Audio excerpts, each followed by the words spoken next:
COVID-19 can be characterized as a pandemic.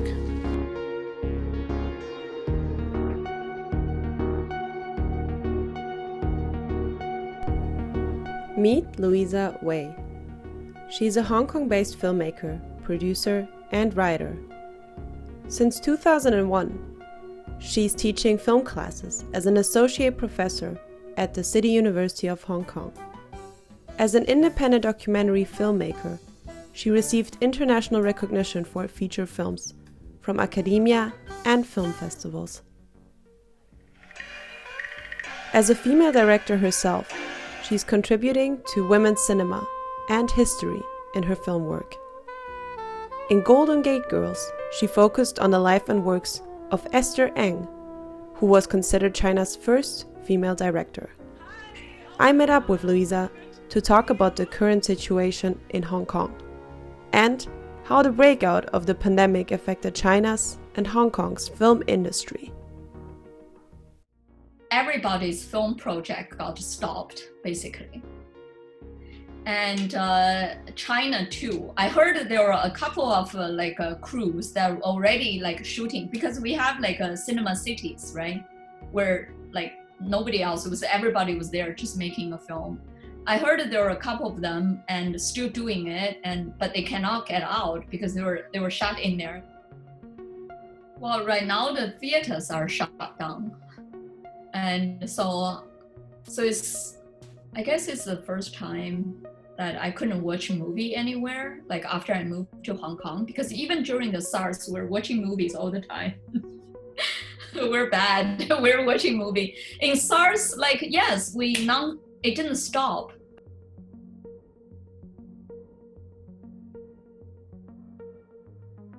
And China also suffered a lot because they usually spend lots of money on the so-called New Year movie, because New Year is a long holiday when people would actually go to see the movies.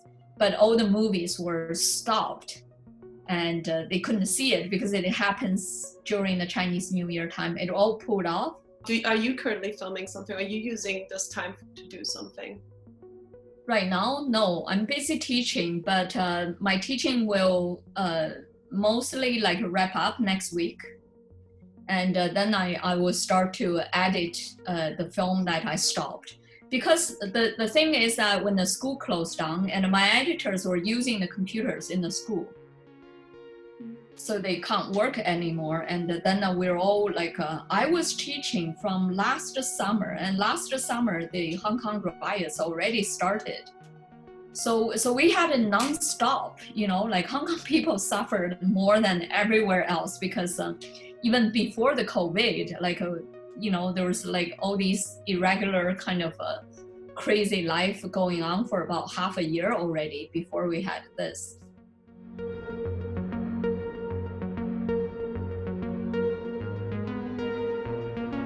I mean, Hong Kong protest has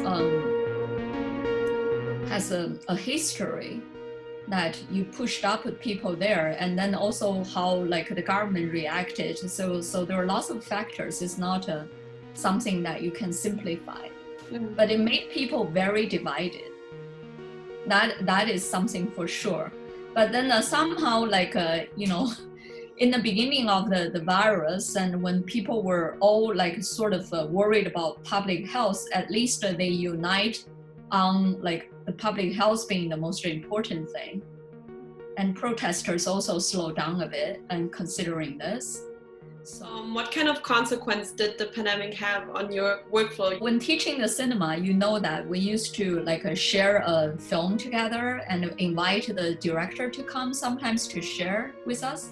And right now, the sharing part that I'm going to do with my student tomorrow is that we have to watch a movie on Vimeo first, and then the director would come to the school to do the Zoom with my students.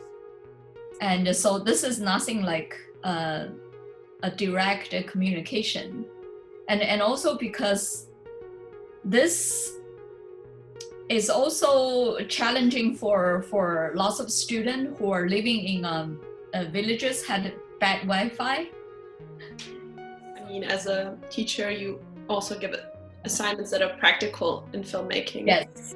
So Yes, so they were like, we couldn't go anywhere, we couldn't film. And I said, like, now it's a challenge for you to use this situation to film, like, when there's like nothing, not much.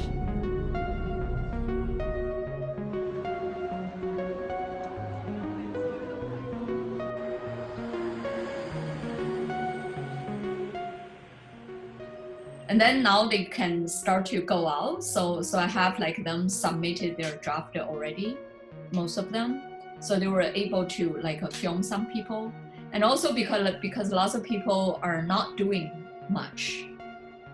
So they would accept the interviews. Otherwise they were too busy to do that. So some of my students like take advantage of that. Where do you see the future of the TV and film landscape? You know, Hong Kong, like homes are too small. They just want a chance to go out. If the ban is lifted, they would like just rush out and everywhere will be filled with people again, I think. But they will be just a bit more careful than before.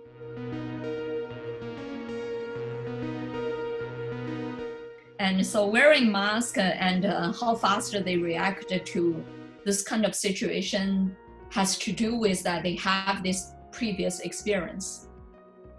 Yeah. I wish this thing will be like over very soon, and the rest of the world, I wish Europe to be well as well, because they don't have like a, I mean for us in Asia, and it's easier for the Asian people to conform, but it's harder for like the Western people to conform because they were spoiled by their freedom. What is a lesson you learned throughout this pandemic? It's sort of for everybody to recognize the kind of world we're living in right now, and we all have to like reposition ourselves a bit.